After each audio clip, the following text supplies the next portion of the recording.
Hey everyone, welcome back to another episode of Million Dollar Media. I am your host, and with me today we have... Hey guys, it's Hey y'all, it's What's up? I'm back. And today we are talking about Season 3. We got the returning people with Adrian and Yen, who reviewed both Season 1 and 2 with me, but new to this is Kris. So just to kind of set this up, Kris, what did you think of the first two seasons? The first two seasons were really great. I liked the emotional roller coasters in it. Mm-hmm. Watching Mark process all of his trauma was very interesting. I don't think he has processed it very well, but it is what it is. Nothing goes well for Mark. Nothing does. That poor boy, he just wants to do good. Yeah. But yeah, I really liked Season 1 and 2, and Season 3 is like, holy shit. Mm-hmm. Yes. Yes. Basically, what I have to say about Season 3 is just it's another really good season of Invincible that manages to up the violence, the drama, and the heart from the previous seasons. The animation, still pretty much the same. Yeah. But I think the joy of the show is not its animation, it's more just its story and its characters that are interesting. Yeah. And you can really tell, at least for Season 3, they saved a lot of the animation budget for the last episode. I would say the last two. Yeah, because there were some moments in the first couple episodes where I was watching some of it with my brother, and we were both just like, oh, that didn't look good. There's a moment with, the twins running down some stairs. We were both like, ooh, okay. Oh, yeah, that's the one. I think everything else in the show is serviceable, and then the last two is just like, boom. Yeah. Honestly, I don't mind if during, the middle of the season, if it's, not so important parts of the animation's a little meh.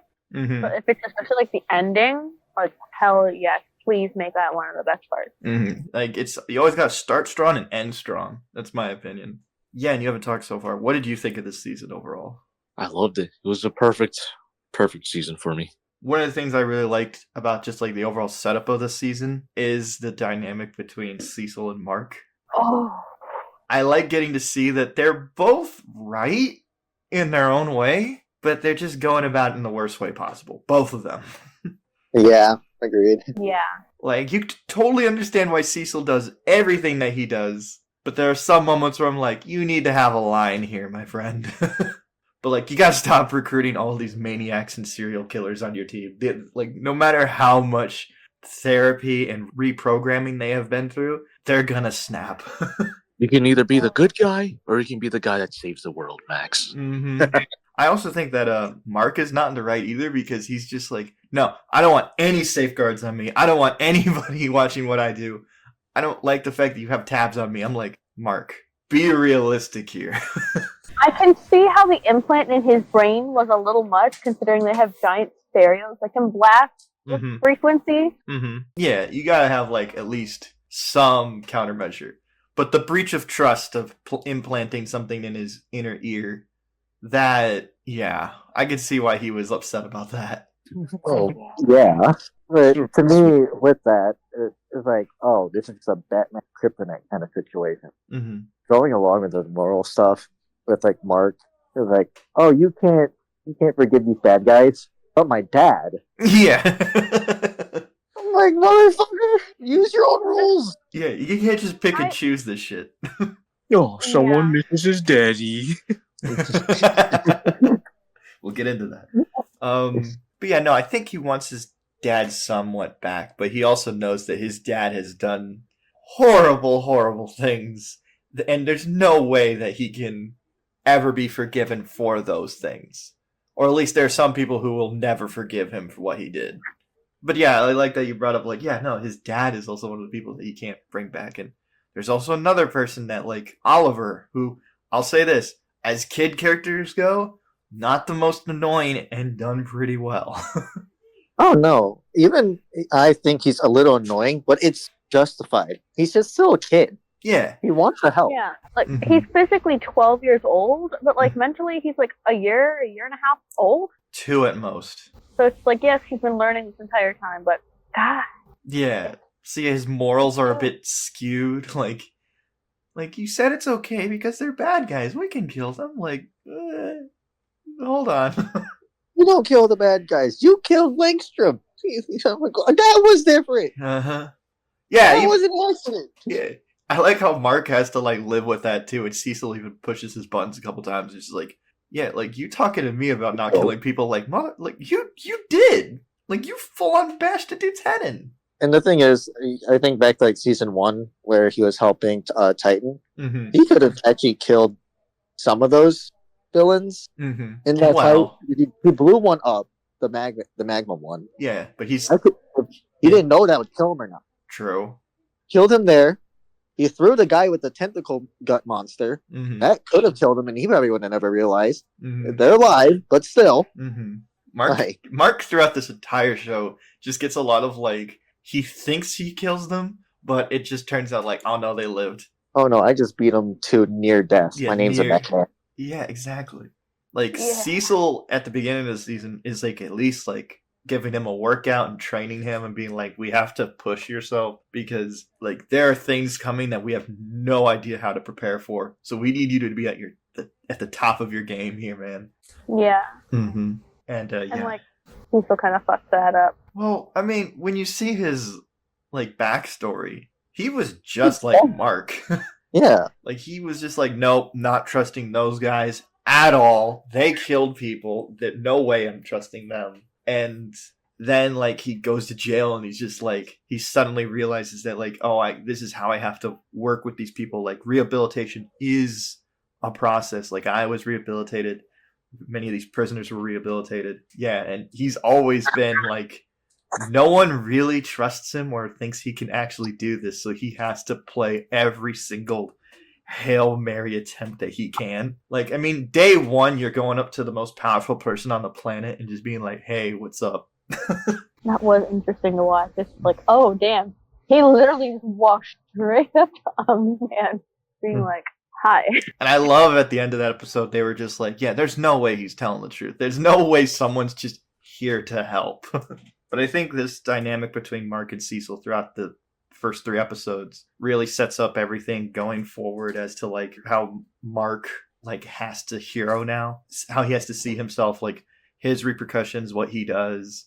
And man, he does have an invincible will, because there's some stuff in this show that they just put him through that I'm like, I don't know how you're not like utterly depressed right now. Honestly, he's probably like most teenage guys and just repressing it. Yeah, I guess. There's also need other hero friends to help him get through it. Yeah. True. Speaking of which, I think Mark and Eve's relationship in this show is the best side story love stuff that they have done. Yeah. I mean, they make a point that the Amber relationship would never have worked because they're just too different. Yeah. Yeah. So that when he does get with Eve, it actually makes sense because they could both understand each other to some degree, both being the most powerful people on the planet. Yeah. I like their relationship in this show. It's very cute. But you know who's an even better couple in my opinion? Go on. Will and Rick. Will and Rick are like, holy shit. Okay, go on. Explain yourself. Okay, think about this. Okay. The guy you're kind of talking to gets turned into a fucking almost entire robot. Mm-hmm. He goes through all that, then goes through the process of being mostly human again, and you're still at his fucking side for that? Like, they weren't even dating, they were just seeing each other. Like, that level of commitment, and like, even in not level 3, wow, season 3. Level 3. Fucking nerd. Shut the fuck up. And they are just so fucking sweet because they're both trying to be honest with the Mark, and they're both just there for him all the time. And like, they're just so good for each other. It's like, I love them. I love them. I know they don't get as much screen time, obviously, because they're side characters. Yeah.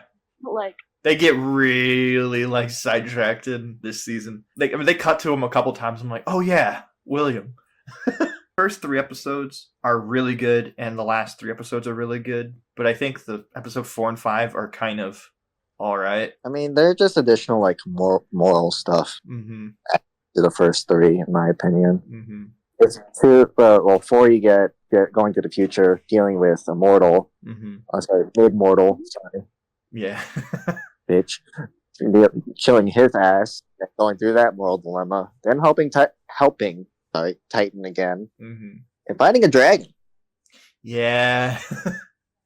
that is something. Like, oh, and we get Machine Head again. Fuck yeah. Yes, I love Machine Head. I love that they're just committing to the bit of like, yeah, he's got autotune speak. I still quote sometimes. I know where your family lives. Favorite line. Mm-hmm. I guess we could talk about it a little bit because it is in episode 4 and 5. What did you guys think of the Omni-Man stuff in this season? Funny. Honestly, it was kind of funny, his interactions with Alan. Okay. I was curious what you meant by funny because most of that is just like brutal as fuck. I miss my wife. Yeah. I deserve to die. Leave me alone. Mm-hmm. My guilt should kill me. And then Alan's just like, no, bad Nolan. Oh, redeem yourself. You can make it up. Mark, you can't redeem anything. You killed people. Yeah. Unless you're my dad. I mean, when you're Alan, I guess you have to think of like the bigger picture of like, this is a galaxy worth of people. That you're going to let die because you're depressed and you missed your wife. Again, what did you think of the Omni-Man stuff in this season? I loved it, especially the part with Alan where he's like, I may have overplayed how badly I was getting beaten. Yeah. What did you guys think of the reveal that Nolan brings up of they're not coming? They're like they know what happened here, but they don't care. They can't do anything about it because we only have like less than 50 pure-blooded Viltrumites left. Honestly, I was not surprised, Okay. considering how very few Viltrumites we have actually seen. Also because I do know some spoilers from the comics. I've never read them, but like I've just seen them on like YouTube and stuff. Yeah. So I'm just not surprised. That's fair. Yeah, Max, I already knew. Yeah. Well, to be fair, I wasn't expecting just 50. I was expecting like maybe like 200-300. No, But yeah. 50, that is low. Yeah. It's ever decreasing because like in that episode they lost like 2. Yeah. Well, we don't know if those 2 were pure-blooded Viltrumites because with the Viltrumites, their DNA takes over. Like, even if they're not pure-blooded, they're gonna look pure-blooded. I only assume that they're pure-blooded just because they're in the white outfit and they got the mustache. They've got everything down. Regardless, it was mentioned season 2, they tend to breed with species that look similar. Mm-hmm. So regardless, they're going to look like a Viltrumite. Mm-hmm. I mean, look what happened with Oliver. Yeah, exactly. It's purple. He's not like a bug. He's just purple. Yeah. Exactly. But I want to point out 2 my favorite scenes from the 4. Mm-hmm. Alan and Nolan sandwiching a Viltrumite with their fist. Yeah. So that was really creative. I absolutely love that. Mm-hmm. And also, my battle demon battle beast is back, baby. Yeah, I always like when they get to have him in the show. I think he's a cool character, and I'm excited where they're going to take that character.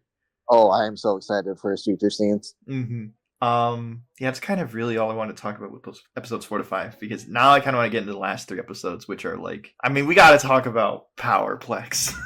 Yeah. You can't get away with this. Oh man, I mean that's not in the show, but I wish. But let's open up with the title card. Greatest title card I've ever seen. Oh, that was so funny. It almost doesn't fit the tone of the episode. It's funny as hell. It's really funny, but like seeing where that episode goes, it's just like, oh. Yen, what did you think of Powerplex? As soon as I heard his voice, man, I couldn't stop giggling. I had a smile on my face that whole episode because I knew who was voicing him. Mm-hmm. The actor Aaron Paul, like, he's great. I didn't never heard him do like a voice acting performance before. I'm pretty sure he has, but this is one I'm just like, I wonder what it was like in the recording booth, because most of the dialogue he does is just screaming in pain. Hit me. Yeah, like, hit me. Harder. I really liked the part where he was like, yeah, power, bitch. Honestly, No, I have interesting power, just storing kinetic energy. I mean, it's a great villain for a character who's the strongest person in the world. Yeah, for real. Like, someone you can't hit. To be fair, though, he does have the strength to rip him apart, but we all know Mark would not do that True. willingly Yeah. in the correct emotional state. I love the idea of having a character like this who's just outright just someone who is not well. We've had a lot of superhero media of like who people who are like psychopaths or like not mentally all there, but like this person is just like, he's just not well. Like he just, Well, do you blame him? no. I'm like, but there are ways you could go about getting the right help for this, but even his home life is like not helping that at all. Well, remember the scene of his perspective in Chicago. Mm-hmm. It looks like Invincible and Omni-Man were working together from his perspective at that moment. I get it. So it's pretty justified why he's acting the way he is. But he also works for the GDA. To sneak in. Yeah. He did it all just to play them. But he also has that moment where he sees the train footage. And I'm like, hold on. You can at least look at that and be like, he's clearly trying to get away. And to be fair, though, I will say he obviously needs mental help with his grief. Mm-hmm. That kind of thing, even especially if he's still like in that grief, he's not going to be seeing things clearly. Oh, definitely. Like, yeah. I'm just saying, like, that was the moment I realized, like, oh, he's just not seeing things clearly. He's not right. Like, with what Adrian said, like, oh, yeah, you can see how Scott Powerplex would be like, Invincible did it. But that moment, I'm like, you can look that he's not. I like also getting to see Adam Eve kind of like fight him and use all her powers to like subdue him and try to like calm him down, but it's not working. And then finally when Invincible gets involved, I know it's from the comics, but I was not expecting them to actually do it in a show with his family getting burnt alive. Oh, yeah. Yeah, murk that child. Wow. Okay. Yeah, that was, when I saw that, I was like, oh, shit. I got a quick question about that. Hopefully I'm not the only one seeing it, but do you think that his wife in the show kind of looked like the girl he was seeing in Breaking? Yes. Okay. Yes. I was about to say, did they do that on purpose? I think they did. I wish they got Kristen Ritter to play her, but they got Kate Mara instead, who was the Invisible Woman in one of the Fantastic Four movies. Okay, speaking of the wife, she freaking edged him along to do all that shit. Yeah, I kind of don't feel bad. I feel bad for the kid more than anything. All he did was cry. He's a baby, like maybe less than a year old. The baby can do is cry. Yeah, but the wife, why was she encouraging this? Like, there's no way she wasn't thinking about her own child and her own well-being. Mm-hmm. They didn't expect to just be eviscerated. That wasn't really. That's not really on the cards. Well, even if you think that this guy, this Invincible, is the one that killed your sister and sister-in-law, you don't bring your baby to the fight. Even take Invincible out of the scenario. Just look at the place that they put this scenario in. That was bad. It's a rundown building that if they sneeze wrong, it's gonna go crumbling down. Yeah, the baby was a little unnecessary hostage. Yeah. It's like the coughing baby versus a hydrogen bomb. Oh god. I mean, yes, and it adds to, the more dramatic factor. Oh, it's a wife and her child. You have to save them. Mm-hmm. But in their mind, that's a terrible idea. Yes. It also goes to show how both of these people are not right. They're perfect for each other because they're both fucking insane. Yeah, because the plan was the wife's. Yeah. It was all her. Take us as hostage and lure Invincible out. Mm-hmm. And then when Invincible goes to help them, she spits in his face. Yeah. Well, hold on. I didn't go that far. It was just more like a two. I mean, it's from the comics, so I know that they had to get from A, B to C. We're American children. Especially with the kid. Why would you kill the kid? Why would you bring the kid? Where's the common sense? And we've killed children and dogs. Yeah. I mean, I think there was just that moment in the show where it was just no one is safe. Yeah. This show, anybody could die. Well, we already had moments like that where, Exactly. End of season 1. Mm-hmm. Where we literally see the child of Scott die. I think that was actually his niece. Niece, yeah. Niece. Yeah, whatever. Child's dead. Rip. Jesus, Adrian. Is there anything else you guys want to talk about, Powerplex real quick? You can't keep getting away with this. Yeah. But no, the dialogue afterwards when Invincible called. Yeah, that was good. You think that's enough? I don't know what it was, but the way Aaron Paul delivered that, I was scared. Because, like, he hasn't learned. No, it was like, oh, you think your apology is going to bring them back? Mm-hmm. Which he's right. No. Like, what Invincible can say will fix any of this. Mm-hmm. He's still blaming him because, his wife and kid would not have died if he didn't have to go this far. Uh-huh. If Invincible didn't exist, this would never happen. Yeah, but it's also like, Invincible did what he could in this situation. Exactly. Went in to say, he had to fight his dad. And people got hurt. He got hurt a lot worse too. People died though, so that doesn't count. But then when it comes to like what Scott did, it's like, no, you pushed this along. Yep. And him apologizing. I mean, it did feel like apology that came from the heart, but wasn't thought through. No, it wasn't. It did not sound thought through.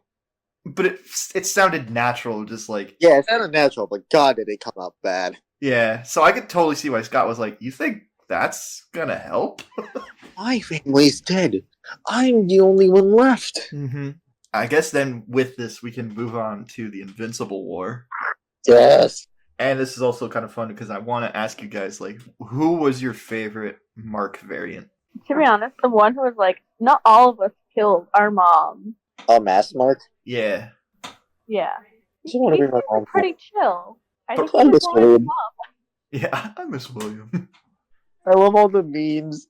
It's like, in this universe, when Debbie hears outside the walls, just gay sex. I'm invincing it. But it does make me ask about that Mask Mark. He seems kind of cool, but like, what made him to be like one of the worst ones that Angstrom picked? Like, what did he do?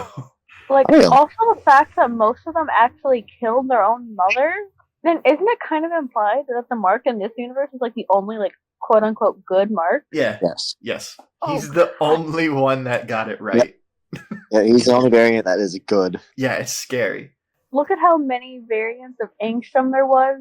Yeah, it's a variant with the Muller twins. Yeah. Like the sisters. Yeah. Yeah.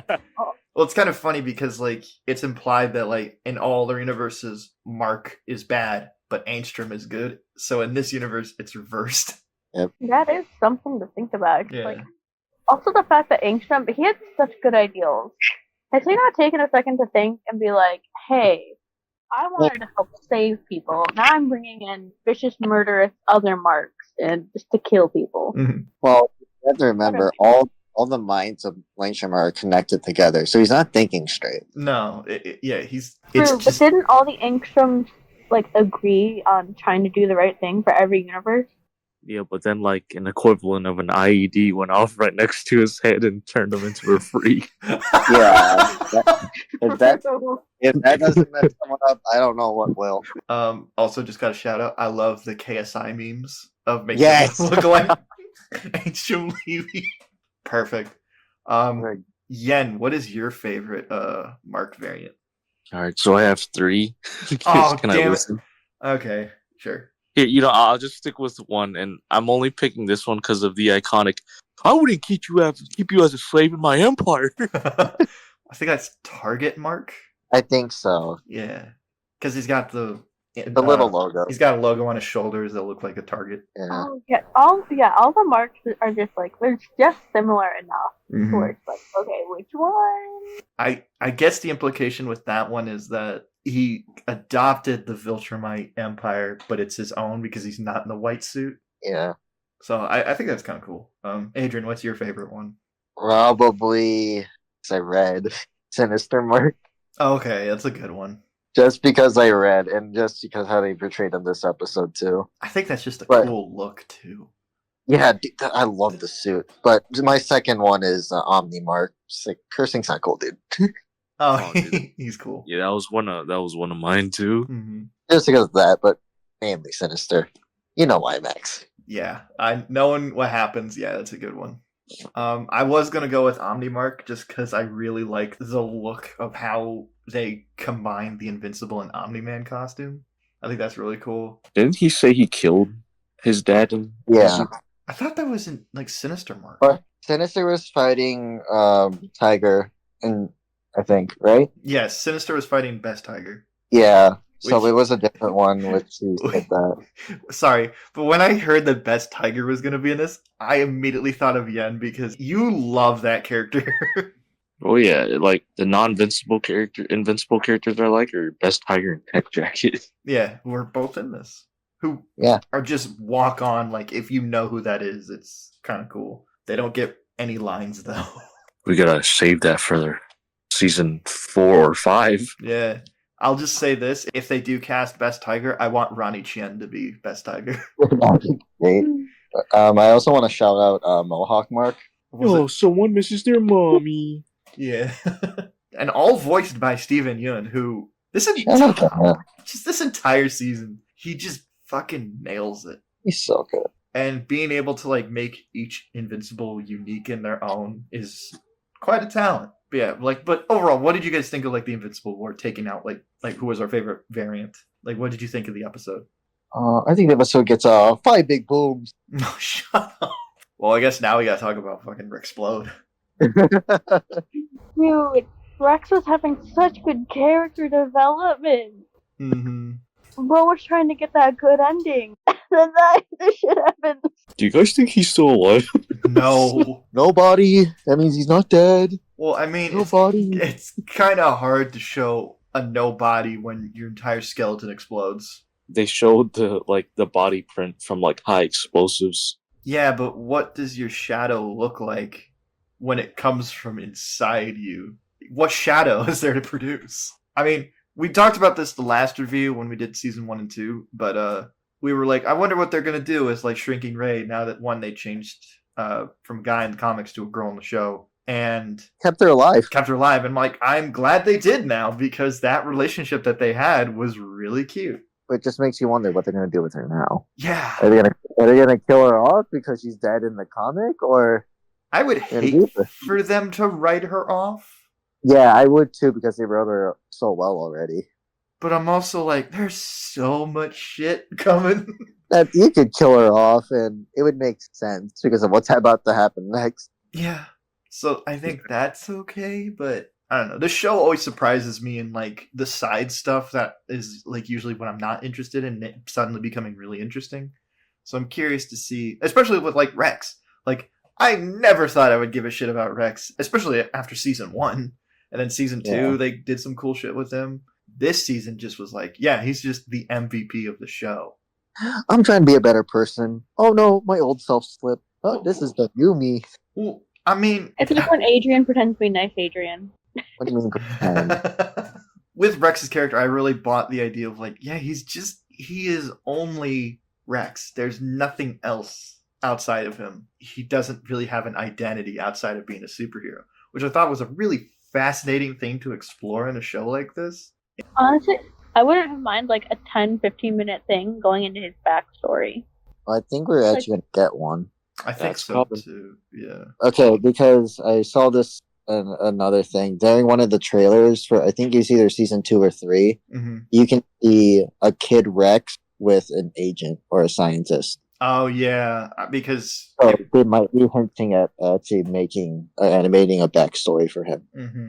I think in season 2 they had Eve and her scientist. Her scientist. So they could be hinting. Yeah, I just really liked his character through the season, and I hope that they do a little mid-season OVA animated thing where, well, obviously animated, but like little short explaining his backstory, like they did in the comics. Also, it'd just be good to get that actor. I think his name is Jason Mantzoukas. He's really good. Like, every season he impresses me more and more, because at first he's just the funny guy. And then he's like, oh no, he's actually getting some good drama chops in here, so I'm really impressed. I guess if we want to continue on with the Invincible War, one of the rare, good Billie Eilish needle drops. Oh, yep. Right after. Yeah, so I like Billie Eilish. I'm not one of those people who hates on her for no reason. I just think that sometimes they play some of her songs way too much, especially Bad Guy. Oh my god. If I hear that song one more fucking time, I'm gonna flip. Bad Guy. Yeah, but I felt like, I think this one was like When the Party's Over or something like that. Yes, When the Party's Over. Yeah, When the Party's Over. That great song. That song has so much fucking trauma behind it. But I think it fits very well with the show. There's also another needle drop earlier in the show where they do what is Joji, Your Man. Yeah. God, Joji's so good. Yeah. I was shocked that they had a Joji song. I don't know why, but I still just think of Pink Guy when I hear Joji.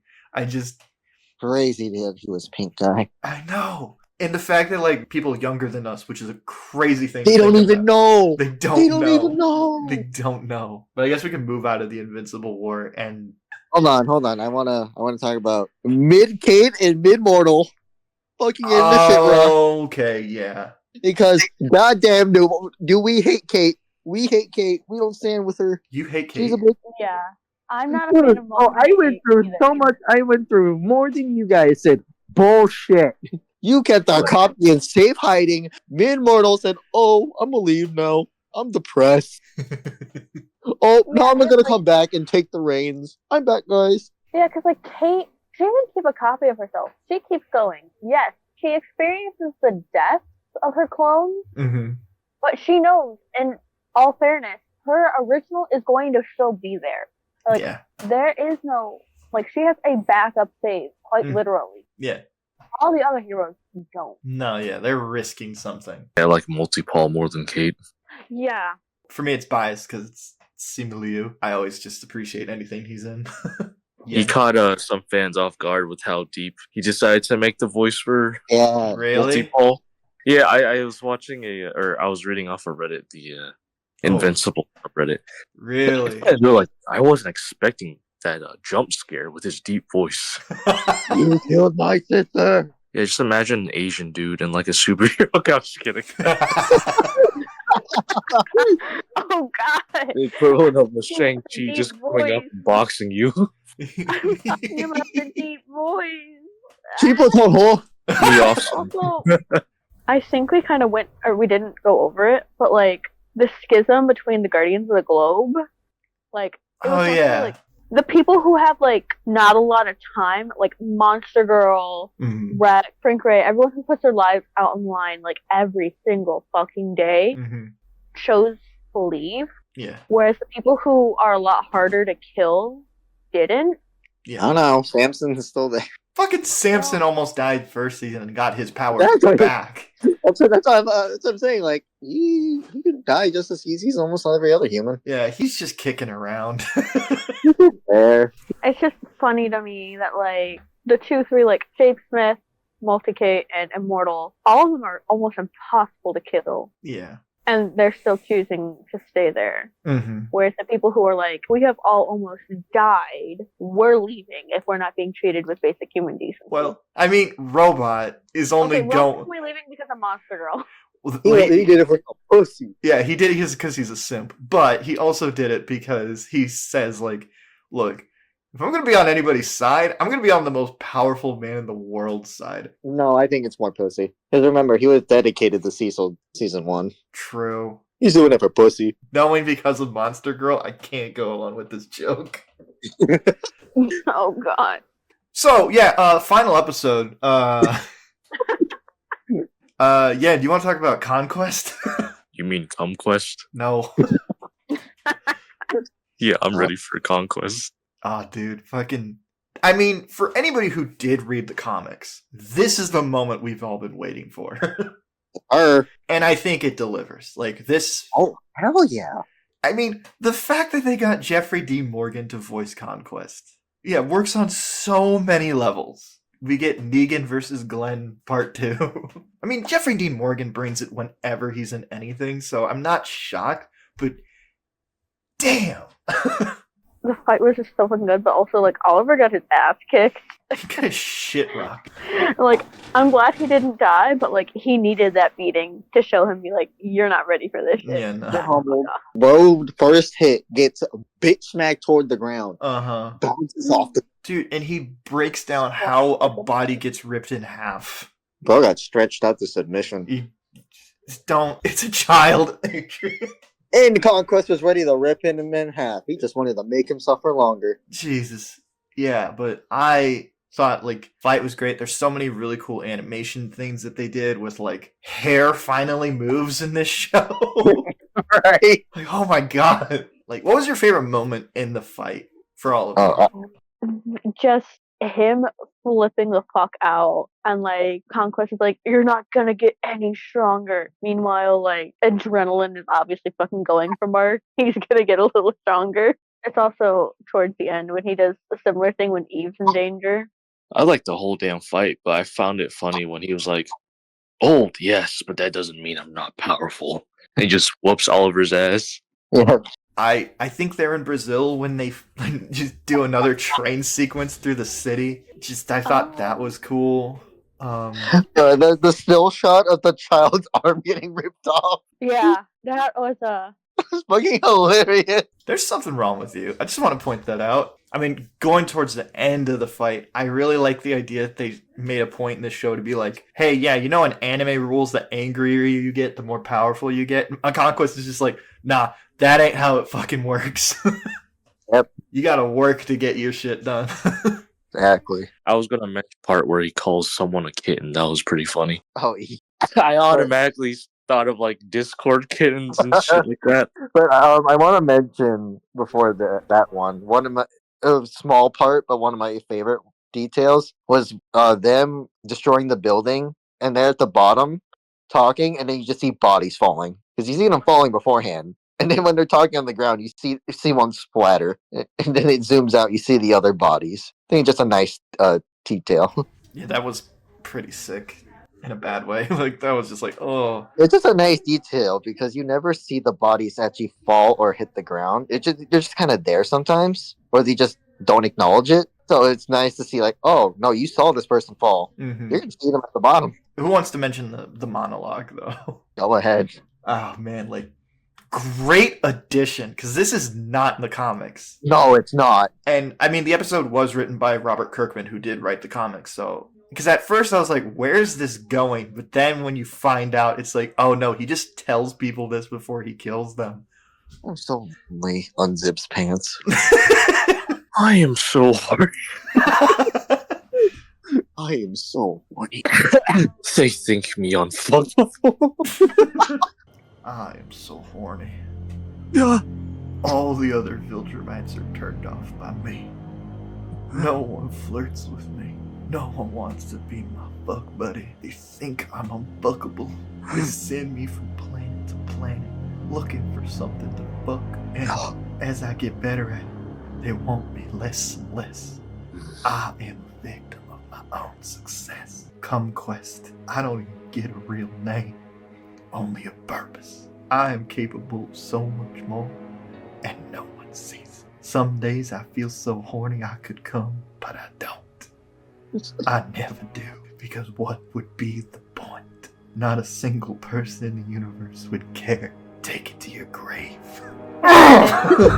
He digging at me. He digging at me. But yeah, like, just a great monologue, and I like that they characterize Conquest in the show as just like this old fucking worn out weapon who's just like, yeah, they just send me from place to place, and I really don't care why. I just like fighting. Bro is fucking crazy.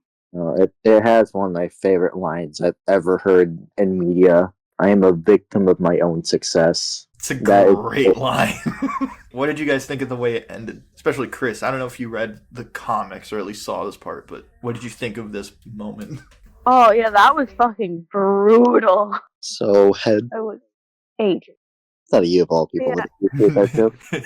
No teeth? The brutalness of the fact that, like, Mark, one of his legs is shattered, one of his arms is shattered. No, both. And both of his arms are shattered at that point? Yeah, that's why he resorted to headbutting. Oh, One arm broke when he matched the punch with Conquest's mechanical arm. And then before the headbutt, Conquest caught his other hand and broke it. Okay, yeah. Just the brutality of him being on top of him and just slamming his head down repeatedly. Till the fact he's covered in blood, like almost as much as he was covered in Chicago. Jeez. And you see his breaking point too. It's like, this is what you wanted? It's also the idea of like, when you headbutt someone, you're getting extremely personal because it's like head to head. But the fact that like you're looking at this person's life leave them, well, not really, but you know what I mean. Like, as you're doing this, it's just like, Jesus Christ! Like, what a dark and twisted visual. And like, technically, it's like Mark's first win against a Viltrumite. Yeah. Which, in it being this guy, is very impressive. Well, considering he's probably, at this point here, the second strongest in the Viltrum Empire, probably. We talking about Conquest here? Yes. I think Conquest is the strongest, isn't he? Or isn't it because he's the We oldest? can't say his name. We can't say his name. All we can say is that he's a fresh as fuck cut. But yeah, I think that overall the season wrapped itself up pretty well. I will say, going into season 4, I'm a little worried, only in that my favorite stuff of Invincible is mostly the Viltrumite stuff. So I think the other stuff is interesting, and it does shape up and like tries to show like how everything in Mark's life has to be treated as just as important. But as a viewer, I don't give a shit about the Sequids or whatever weird hell plot they're doing. Yeah, that stuff at the end. Although, with the fact that Cecil is trying to have Sinclair turn all the other Marks into Reanimen, no. I mean, no. I have no problem with him doing that because it's like they're corpses. When it's very justified. You just witnessed Conquest. Yeah, it makes total sense why he would use those bodies because, hey, now we have a more of an even playing field going forward. What I still don't get, and I know it's in the comics, why the fuck did they keep Conquest alive? I know they need answers, but if you watched how he just wrecked through everything, that man would never have given you answers, and there's no way to torture him. Look at his face before what happened to it. That man loves pain. Rare Cecil L. Yes, I get why in his head it was a good idea. So I'm not mad as like a writing or a character decision. I'm just as a person being like, motherfucker, you're an idiot. No, he's being fucking stupid with that one. Like, sure, the tungsten steel like cage, perfectly fine. I get it. Like, sure, heaviest metal on Earth, but like, oh yeah, and this place is rigged to blow up. I'm like, that'll tickle him. Yeah, that would quite literally just tickle him. Would not do anything. Yeah. Even at the slightest thing, even if he's not fully healed, I doubt he'd move fully healed. Does he remember he shot a giant orbital laser at Nolan? Yeah, it didn't do anything. I mean, to be fair, I don't know how they would get rid of the body, because if they can't really get through the invincible corpses, I don't know how they'll be able to do this Conquest corpse. But I think they could figure out, like, hey, lava seems to work pretty damn well, I think. Yeah, just fucking start burning him alive. Hey, Mark, I got a really great stress reliever. Just start punching this bag. Yes! You don't have to worry about anything. You could just go, like, lobotomy. Yeah, it's like you're already inside his head. Literally. Yeah. Or, like, hey, Eve, let's test out your powers out on human, or, like, living tissue. Or turn him into, I don't know, pudding. I mean, the thing is, what I thought of, which I would be very stupid, and they would never be able to do, was turning Conquest into a Reaniman. Oh. Oh, God. Oh, God. I mean, it's not a bad idea. Yeah, it's not a bad idea. It just might be the worst idea. Yeah. You can't control that thing. If that thing goes on a rampage, nothing's winning. I'm also to the point of, like, hey, if you want to, like, get information out of him, I'm pretty sure in the countless number of heroes that you have, you at least have one guy who can read minds, right? True. Just be like, hey, get what you can from this guy, and then tell it to me, and then waste him. Exactly. Watch it be like a Mesmer type situation. No. In The Boys. Oh, jeez. That would be the case, wouldn't it be? Yeah. That's how this world works. I don't know, but just besides that point of, like, me a little worried for season 4 about, like, where are they going to take this? Like, I guess if we wanted to spoil one thing, do you think season 4 does the Viltrumite War, or is that too soon? I think it's too soon. Set it up at the end of season 4 for it to be, like, majority season. I'm just saying, because, like, we gotta, like, start... Yeah, we gotta get in there. Yeah, we gotta get there. But there is that time period in between. So there's... The show has done Conquest. We finally post-Conquest now. We're post-Invincible War. Angstrom Levy is out there, but in my opinion, like, there's not much else that it does that's interesting. I'll have to reread, because I know he's still used, but it's not that impactful. Yeah, it's not as interesting. And that's also the thing, like, this is the part of the comics where I'm like, I feel like we're spinning the wheels here a bit. Yeah, just to create something. Yeah, just to create some kind of tension. I mean, there's a bunch of characters that they still haven't shown us, like Dinosaurus. What was his name? The Space Rider? Yeah, him, the Space Rider. I mean, the Dinosaurus one is the character that I'm most excited for because that's like a big character. And I mean, we could kind of spoil it now. I'm excited for whoever they get to play Thrag. Yes. I've heard some people throw out John Bernthal from who's the Punisher. That's not that bad. Especially another Walking Dead alum playing. Oh, yeah. I mean, I know the joke would be you get Rami Malek who played Freddie Mercury, but I think it's better if you get John Bernthal. Mm-hmm. Adam Sandler. Jack Black. Oh, sure. Why not? Chris Pratt. Oh, God. Bryan Cranston. Well, actually, it's not a bad idea. Which one? Bryan Cranston. Oh, yeah. Because it's also like he's a villain for Omni-Man as well. So like getting J.K. Simmons and Bryan Cranston in the booth together to like spit some dialogue at each other. Oh God, that'd be hot. Well, is there anything you guys got to say before we wrap this video up? I'm ready for season 4. Let's go. Give it to me. Think they said late 2026 is when we're gonna get. Yeah, that's what I heard too. Yeah. I know they confirmed season 4 at the end of season 2. This is like how the adults must have felt like when The Walking Dead was out. Now it's my turn to feel this way. Yeah, I was gonna say this feels more like when Dragon Ball was releasing, or Dragon Ball Z, where it's just like. Nah, see, this is why, like, as much as I love watching new shit, I have to wait and have a lot of it come out before I even watch it because I will get so fucking invested in it. That's why I kind of waited till season 3 to start watching because I was like, okay, I know I'm probably gonna get really into this. Let's make sure there's enough material for me to watch. For me, it's a morbid thought, but it's the only reason why I'm like it keeps me alive because I'm like, I gotta be here for when Invincible season 4 comes out. Oh God, if that's what's keeping you alive, buddy, you got some problems. I have a lot, Kris. No woman, no family, just media. Yeah, $1 million media, Adrian. Just superhero shit. Who needs woman? Who needs pussy? After all that, I miss Williams. Thank you all for listening to another episode of $1 Million Media. I was your host. With me today, we had...